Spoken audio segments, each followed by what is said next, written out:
छोटे से गांव हरिपुर में एक शिक्षिका नीलिमा अपने पति और 2 बच्चों के साथ रहती थी। नीलिमा को छोटी छोटी बातों पर गुस्सा आ जाता था। स्कूल में सहकर्मियों और बच्चों के साथ उसकी अनबन होती रहती और घर में उसका गुस्सा परिवार के माहौल को बिगाड़ देता। उसके पति रवि और बच्चे हमेशा सहमे रहते थे। एक दिन नीलिमा का अपने पड़ोसी से भी विवाद हो गया। बात इतनी बढ़ गई कि पूरा गांव उसकी इस आदत से परेशान हो गया। गांव के बड़े बुजुर्ग भी उसे समझाने की कोशिश करते, पर कोई फायदा नहीं होता। गर्मी की दोपहर में गांव के बाहर एक साधु आए। वे गांव के मंदिर के पास रुके। लोगों ने उन्हें सत्संग के लिए आमंत्रित किया।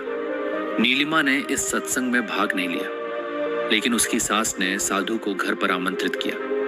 नीलिमा ने झिझकते हुए साधु से अपनी समस्या साझा की। साधु ने मुस्कुराते हुए कहा, बेटी, इसका इलाज है, पर इसे समझने के लिए धैर्य चाहिए। उन्होंने नीलिमा को एक कांच की शीशी दी। साधु बोले, ये जड़ी बूटियों का अर्क है। जब भी गुस्सा आए, इसमें से 4 बूंदें जीभ पर डालो और 10 मिनट तक मुंह बंद रखो। ध्यान रहे, अगर मुंह खोला तो दवा का असर खत्म हो जाएगा। नीलिमा ने साधु की बात मानी। अगले दिन जब उसे पहली बार गुस्सा आया तो उसने दवा का इस्तेमाल किया। 10 मिनट तक चुप रहने से न केवल उसका गुस्सा शांत हो गया, बल्कि उसके बर्ताव में भी बदलाव होने लगा। धीरे धीरे नीलिमा का गुस्सा कम होने लगा।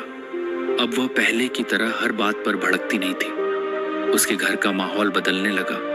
बच्चे और पति अब उससे खुलकर बातें करने लगे। नीलिमा को महसूस हुआ कि चुप रहना कितना शक्तिशाली हो सकता है। 7 दिन बाद साधु ने दोबारा गांव का दौरा किया। नीलिमा दौड़कर उनके पास गई और उनके पैरों में गिरकर बोली, महाराज, आपकी दवा ने मेरी जिंदगी बदल दी। अब मुझे गुस्सा नहीं आता और मेरा परिवार खुश है। साधु मुस्कुराए और बोले, बेटी, वह कोई जादुई दवा नहीं थी, वह सिर्फ पानी था। असली जादू तुम्हारी मौन शक्ति में था।